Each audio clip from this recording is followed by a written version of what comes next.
I feel like this entire makeup today was a train wreck, just like Nonku's date with Dumisani.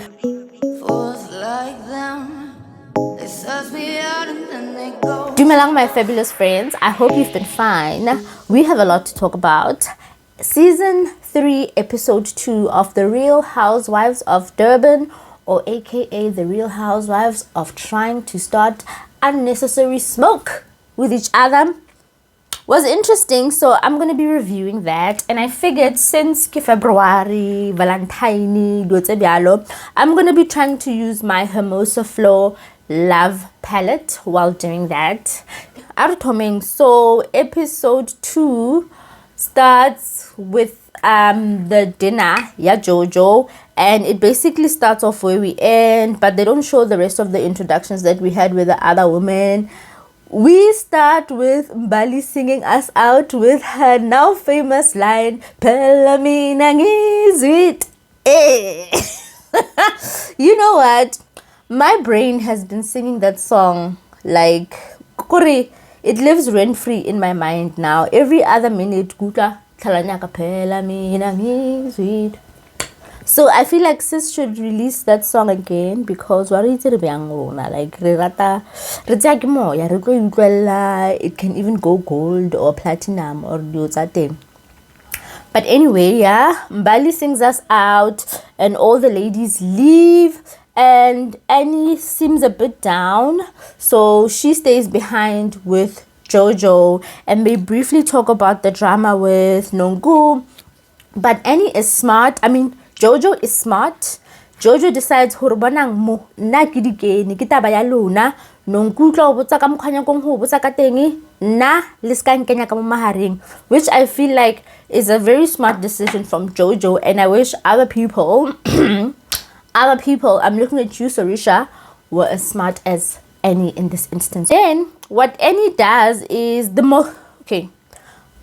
but most of the episode was actually Annie opening up to Jojo about her bullying, and she has a bit of a lazy eye situation going on, and it's caused by something that she has during pregnancy. So she opens up about bullying and so on and so forth, and she's asking Jojo for advice on how she can do with her lazy eye, which was a very sad scene. But then at the same time, Annie Lena, she's asking for help from this girl, but she says, I came to Jojo to ask for help because I know she's got a lot of surgeries because of her insecurities. That felt weird for me to hear. I don't know, or maybe I'm hypersensitive. Anything she says, more naked touches move. Maybe that's why. But anyway, yeah, which is sad that she got bullied. Annie is sad that Annie ubulile in her life. She was living in the UK and people were very mean to her. And Lorona, on the social medias, we can get very mean, and we forget sometimes, so these are real people behind these shows. I know they act a mess, but no one is there to call you names when you basically acting out your name. So yeah, I think sometimes we should be mindful of the impact we have on these people and stop saying they chose to be on the public eye and they knew they were going to get criticized. Getting criticized and being bullied, those things. But yeah, anyway, that was the opening scene. Then we move on to probably the most cringe scene in the entire history of Real Housewives of Durban. We move on to Nonku with a date with some guy about Dumisani, and that episode, that scene was so cringe. I don't know how it actually made the final edits. Was there no other things they could have put instead of that weird scene where Ona is trying to go on a date with some guy called Dumisani? Mara e awkward man, or maybe go arena go bona batho ba baholo ba jola mo TV or again, but it was very awkward. There's nothing to mention there. It was an awkward scene that, yeah, it had no substance. I don't even think she was ever intending on dating that guy. I think it was just for TV. But Lamidi Nonku, she's the creator of drama. She is basically carrying Real Housewives of Durban as it stands, okay? So anyway, yeah. Then we move on to another scene where Maria was with this other gay friend, Roo. So I'm starting to wonder, is Roo the friend of the show or what's happening, right? Because Liana Gimoni, he is featuring in a lot of stuff. So Roo is this other gay guy who was there at the show, and basically Maria is briefing him on, like, they're just catching up because Roo was also at the event, Elia Jojo, right? But this is now where my suspicions are completely confirmed. I was right. Maria is coming for Sorisha. She chooses, and I feel like I'm going to use the word intentionally, she has chosen to have a problem with Sorisha so that she can start being relevant in this show. I dropped my brush.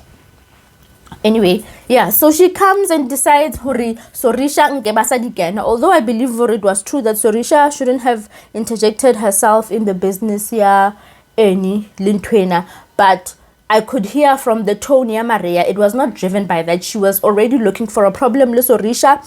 And then it's very apparent when she starts saying, Hori, Sorisha thinks she's the queen, but now there's another Indian girl, so she mustn't be so sure about herself. And it gets me to think of the fact that we often complain, Rona, as women, that we get pitted against each other by society. But I feel like sometimes we also pit ourselves in against each other by the way we think about having another pretty girl around. You know, we have a mindset to think we should only be the only one, and when there's another person we feel threatened by that, of which shows a lack of maturity within ourselves and a lack of self-confidence, because we can exist in multiple spaces as more than one. There should not be one token Indian woman. There should not be one token black girl in corporate, or whatever you want to put it. So it was very telling. So I already know Hor Maria is coming for Sorisha. But anyway, yeah, the scene was what it was. But anyway,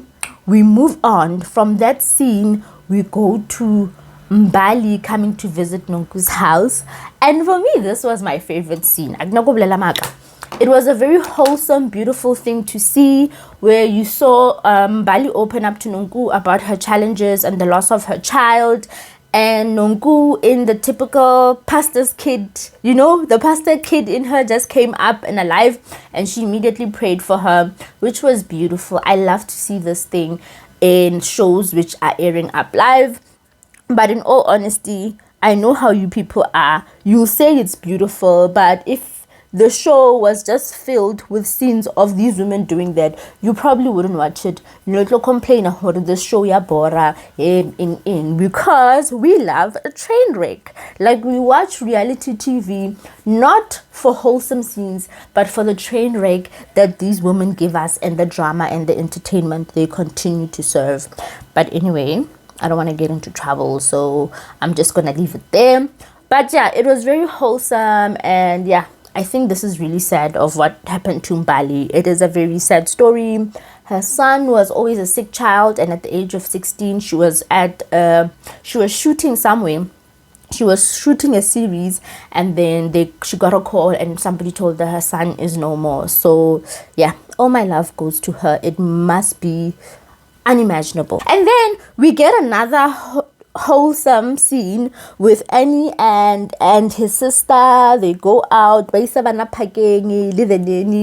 then Annie talks again about the bullying incident that she had and her lazy eye. And I think this was gonna probably be her storyline for this season. I think Annie realized that she came across as harsh, and you know, we just saw her as a mean girl. Why do I keep dropping my brushes?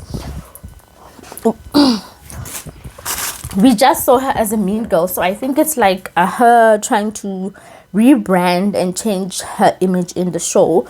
So yeah, good luck with that. I honestly don't have a problem with her deciding, you know what, this is not me. I'm actually this type of person, and I want people to see me as that person. But yeah, she talks about the bullying. But once again, she mentions again on the scene that I went to Jojo because of Jojo has so many surgeries because of her insecurities. And at this point, I'm asking myself, why do you keep mentioning that? Maybe it's because Jojo has been open about her insecurities. And I'm just being super sensitive because whatever is being said is said by Annie. But just from a first person, just hearing this without having any other context, you know, it just sounds like a jab. Like it sounds like shade, you know. You're saying I'm going to you because you're insecure. Like, I don't know. But anyway, yeah, she also talks about going to therapy, which I think it's good. Annie is a cautionary tale, and many of these women who show up in the Real Housewives franchises, they are a cautionary tale of what happens when you do not heal from your past childhood traumas as an adult. You don't always turn up to be the soft, meek, shy person. Sometimes you turn out to be a bully and a mean girl yourself. So please work on yourself and work on your life, because in the real life, and we're not going to deal with such nonsense. But I have talked too much about this very unnecessary scene. Then we go to a dual scene. I'll call this a dual scene. On one side, you've got Sorisha, who is basically starting up some shit. I'm gonna put it out there. Sorisha is starting drama. I don't know what's happening with Sorisha this season. I miss the unbothered queen that she was. This new Sorisha, who is starting drama between women, involving herself, you know, I don't know. I just miss the unbothered queen that Sorisha was in the past. But she invites Slee and Annie to her new salon, it's like a spa thing, with the intention of telling Annie everything that Nonku said about her when they're together. And she was very smart to invite Slee, and she pretends like she didn't know what she's doing. She said, I just invited Slee so that somebody can, you know, like sense check me that I wasn't crazy. No, lies. You invited Slee because you know she's not in a good place with Nonku right now. And you know how we are as women. We are very vindictive and pretend like we're not. And you knew she was going to be on your side and she was going to say shady shit. Notwithstanding, yes, Nonku was rather shady with what she said about Annie, but I mean, like, you know, you were not doing that out of the goodness of your heart. But at the same time, on the other scene, you've got Mbali, Jojo, and Maria and Nonku meeting each other for swimming, and they also pretty much talk about the beef between Annie, Nonku, and now Sorisha getting into the mix there. But Maria is a smart bitch. Okay, she's a smart girl. She brings but again, she brings these ladies like blankets because they're cold. But she says, before I give you a blanket, I want you to spill some tea on somebody. And luckily Nonku saw exactly through her, and she's like, what is she trying to do? But anyway, they go into the scene and they talk about how Sorisha, it was not her place to get involved. I think most of the scene actually revolved around them saying, Sorisha, it wasn't her place to get involved. And I absolutely agree. Sorisha had no business getting involved in there. She would have, the same way Nonku had no business in front of Jojo and Slee saying to Jojo, I'm not going to repeat what Slee said about you. It's the same way that Sorisha had no business in that dinner starting a conversation to say, Nonku, please don't forget to talk to Annie. Like, what was the reason? What was the point besides just starting up smoke where there was none? Or they should have let these two adults deal with that nonsense, absolute nonsense, outside of the group. But anyway, Waiti, it's for the drama, and they're all trying to stir up some drama. So I guess that's what they're going for. And I guess now Sorisha is not the unbothered queen anymore. We need a new unbothered queen. But yeah, they talk about that. But one thing that I see that is like it's apparent in every Real Housewives, it doesn't matter which one, right? Is that as women, sometimes we look to other women to validate our bullshit. Like, you had Sorisha's going to Slee to validate her nonsense, to just make sure somebody thinks she's right. And Pagati inside, she was being shady. And at the same time, you had Nonku on the other side saying, guys, I want your opinion before I say my opinion. What did you guys think about what happened? It's like we're always looking for women or allies to validate the nonsense that we continue to stir up with each other. And when you don't have very strong, good friends, they will not come out to you and say, my friend, you were wrong for X, Y, and Z. And I guess in this show, you can't expect that, because these women don't actually know each other. They're just kind of pretending to be buddy and friends. So yeah, I don't think any of the age-old friends will let them act a fool like they act a fool in front of us. But anyway, the palette, I feel like ke boletse too much. Before that, e re ke ire concealer nyana, ne? Just because the last time I used this palette, the red did not show up very nicely. So ke nyaka tshela concealer nyana hore red ele e re vaba. You know, one thing that was apparent by the end of the scene is that I think we are starting to see the typical Real Housewives of any Real Housewives franchise, an alliance of two groups within the group forming, and it's all centered around a beef between two people, and then everyone else starts trying to create beef with others so that they become relevant within this whole split of alliances. And that, I feel like, is exactly what Jojo is doing with Slee. But anyway, before I go to what Jojo is doing with Slee, the next scene that shows up is Maria and her husband. Another scene that should have not made it to final edits because it gave nothing. But I guess it was nice because we got to see Maria's husband. But yeah, she was saying something about her kid and exam, and she's 14. I get, but anyway, so like, yeah, moving right along, you know, moving right along. It was nothing. It was nothing to talk about actually.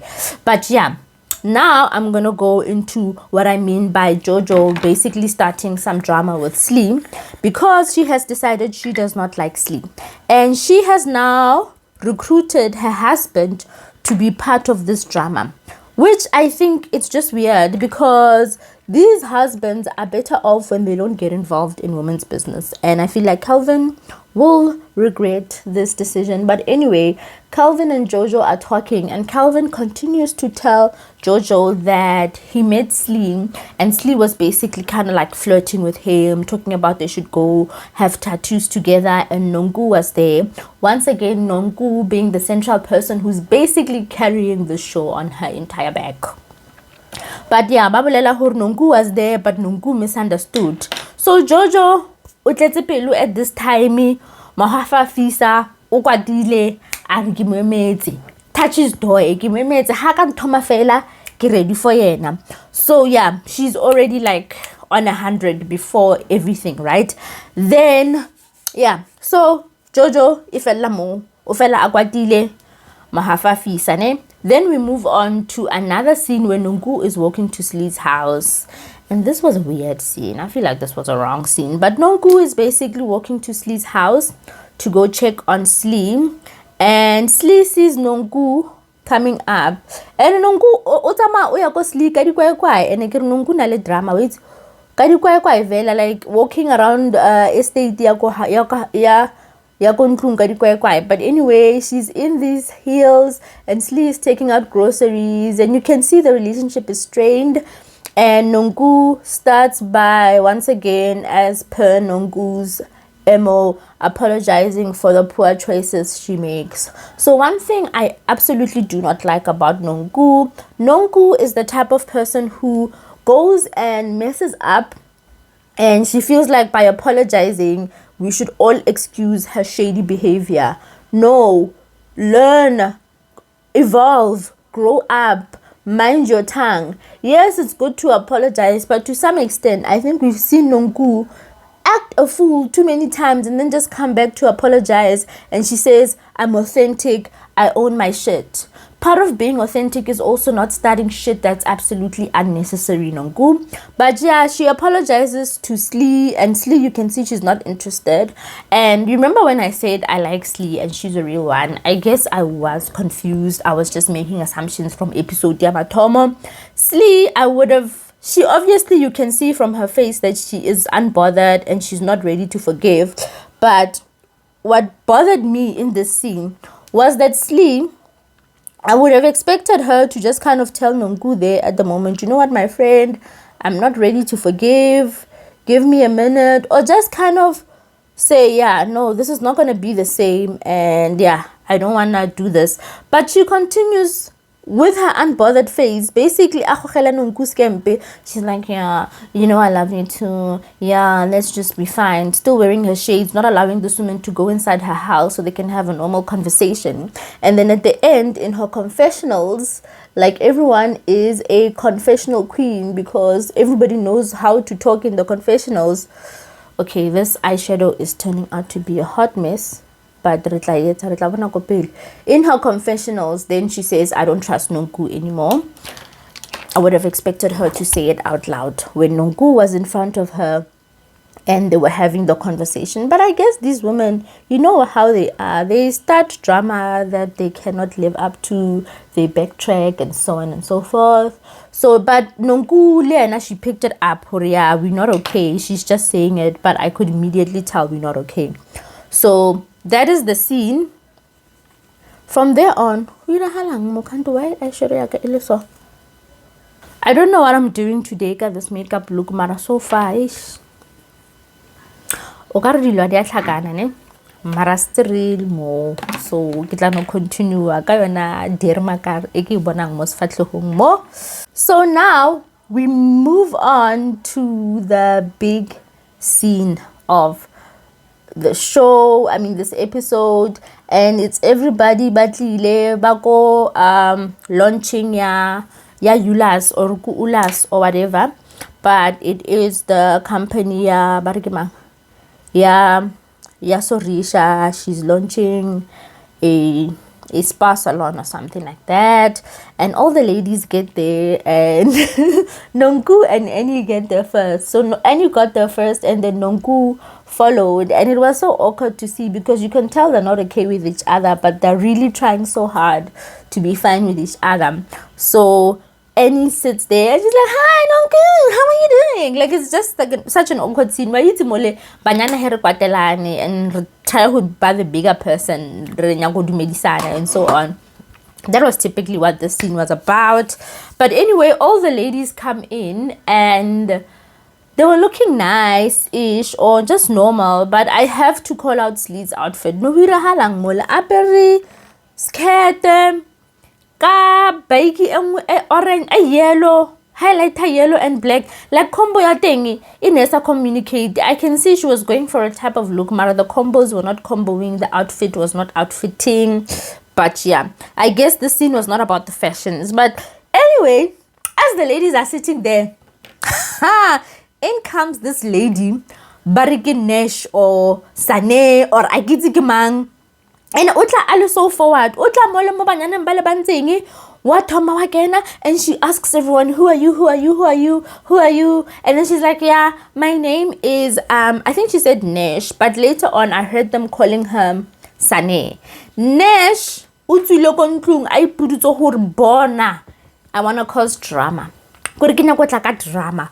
Hasna Nafatmole, she introduces herself and tells all the ladies, hi everyone, I am what did she say? She said she's a chef. She said she's a chef. But side note, I'm also going to use this Hermosa Flor face palette for my highlight and contour. So anyway, Sane comes and sits there and she tells everybody that she is a chef. And then as she says this, Slee basically offends Sane, right? I don't actually think this was intentional, but at this point, I feel like Slee is one of those people who is shady and then pretends like she, like people who throw rocks and then hide their hands. I feel like Slee has a tendency, or she's giving that type of energy, and she's like, I don't know what you're talking about. I didn't mean it in that way. So yeah, Slee says to her, oh, did you cater for this event? Sane, ara my dear. I'm my girl. I'm a chef. I'm a private chef. I'm not a caterer. But anyway, it kind of goes unnoticed until what's her name? Annie asks Slee, can we go get a drink? And she's basically gonna talk about Nonku or something. I don't even remember what they were talking about, but she says, can we get a drink so we can talk about this? But anyways, they get a drink together.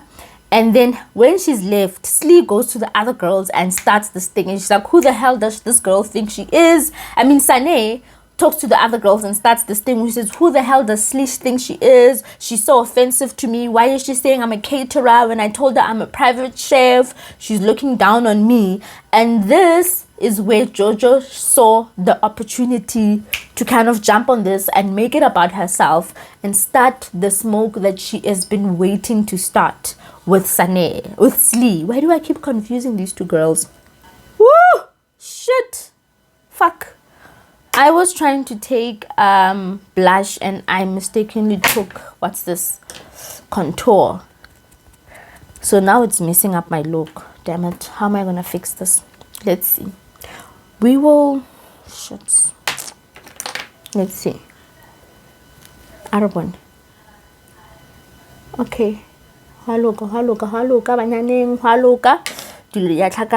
But anyway, when Slee and Annie come back from getting that drink, Nonku asks Annie, hey Annie, can we just chat?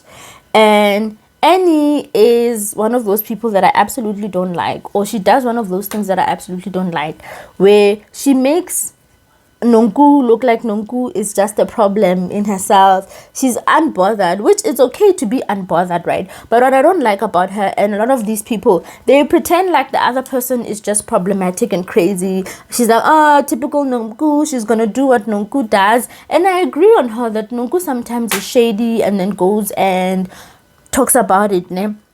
But I don't know, I just don't like how... Like, I don't like how this is coming out. But anyway, they're sitting there and talking again about the thing.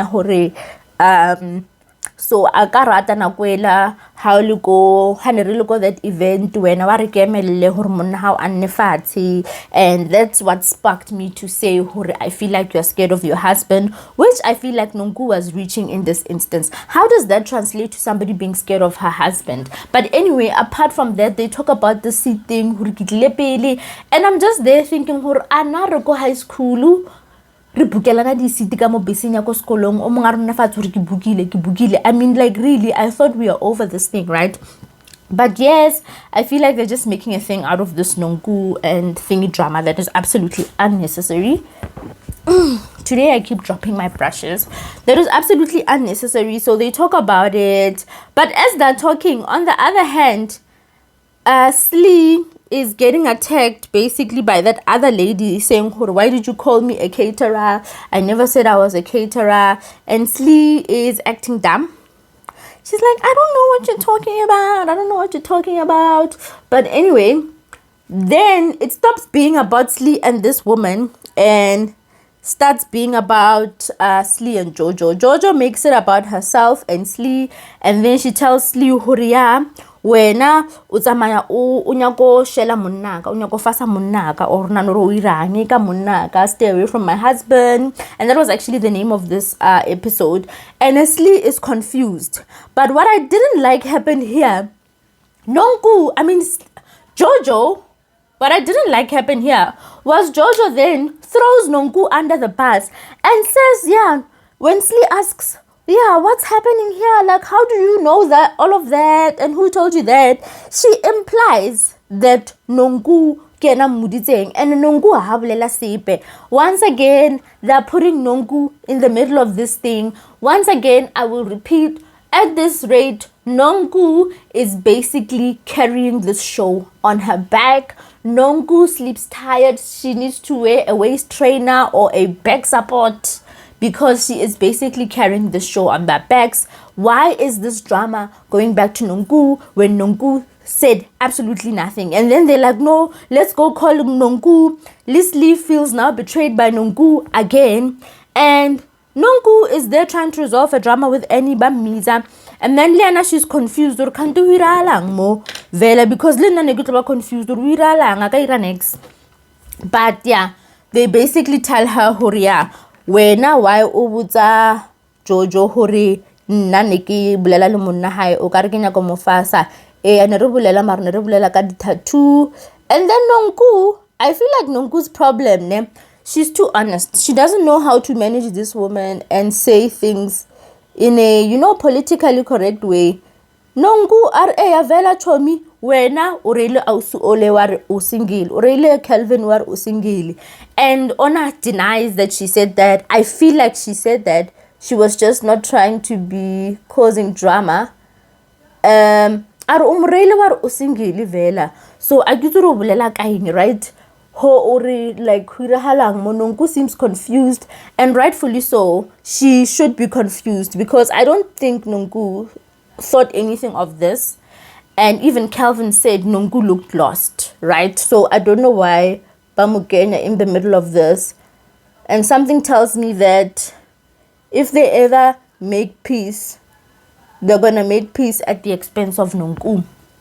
But anyway, Slee then basically, I feel like Slee felt ashamed. I don't think she meant ill harm by speaking to Calvin's husband, but she saw where this was going and she thought, I need to remove myself from this situation. I don't want to be seen as like a, like a man snatcher or whatnot, like a home wrecker.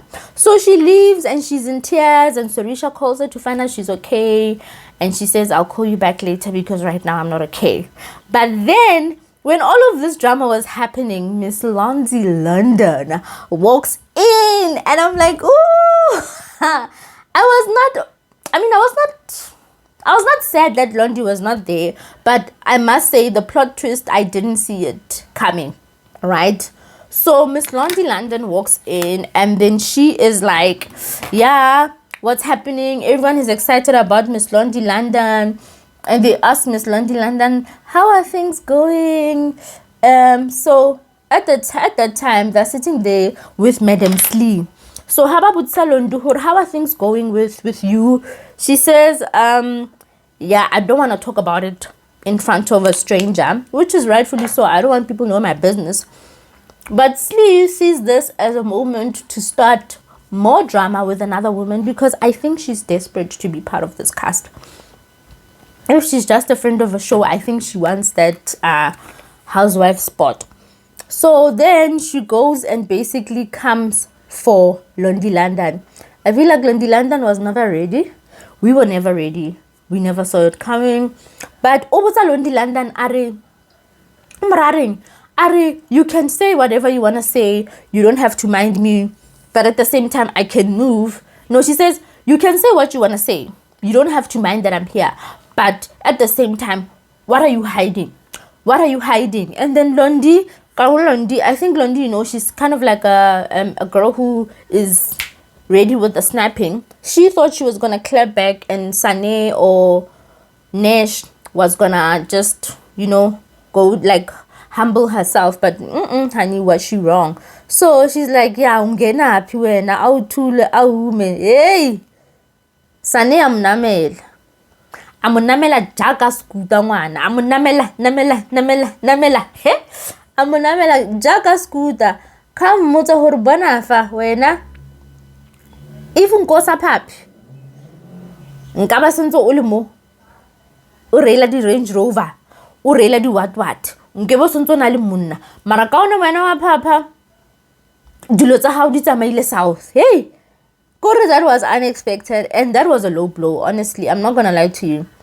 That felt like a low blow coming from Sane, And yeah, I feel like she's here for the drama, but I feel like at the same time, she should mind herself, Like, yes, about the drama, but we need to be like practical and reasonable. Like, this girl is going through some shit with her man, and then when so I mean, that's very hurtful, right? So now if ela hona mo Sane o busy o botsa Londi London taba tsa hae are ya re utlwile mo Khaya FM hore ya wena le monna hawe ho irahalang o na le di depression o hosta di event o broke, like all of these things. And I agree with Londi London. Clearly this girl has done her research and it shows. And that's why I'm saying she came here for the drama. She went and did her research on all these women, and she said, whoever comes for me first, I'm coming for them with all this information. So yeah, that was uncalled for and absolutely unnecessary. But we see it play out. You know what? I'm not done with my makeup. And nakufedi. But yeah, that was the end of the episode. It ended right there. with just Sane just throwing shade at Slee and all of us just painlessly watching because there's nothing we can do. So the highlights of the next episode shows that, you know, like Londi breaks down. So at this point, I don't know if Londi is the friend of the show or if she's a housewife. I don't know. But you know, these housewives, you don't have to be married, I mean, to be a housewife in the Real Housewives of Durban. And now you don't even have to live in Durban to be a Real Housewives of Durban. I'm looking at you, Mbali. I have not forgotten, nor have I forgiven. But yeah, we will see how the next episode goes. All in all, I feel like this episode is kind of like they're really trying to start shit with each other. And I think it's for TV, you know, because they know we want entertainment, and for the show to be like, to continue, they need to keep serving drama, which is wrong for us because I feel like we make these monsters sometimes. But anyway, it's entertaining still, you know. Like, it's entertaining, and it's sad that it's entertaining. It's sad that these are the things we're entertained by. But yeah, I have run out of time, so I'm gonna go do my lashes off camera. This is the final look for today. I kind of really don't like it. I feel like this entire makeup today was a train wreck, just like Nonku's date with Dumisani. But anyway, we are here now. We still look kind of nice, and I guess we can't change it. I'm not about to sit here and record this whole episode again. So I will see you on the next one. Okay, bye.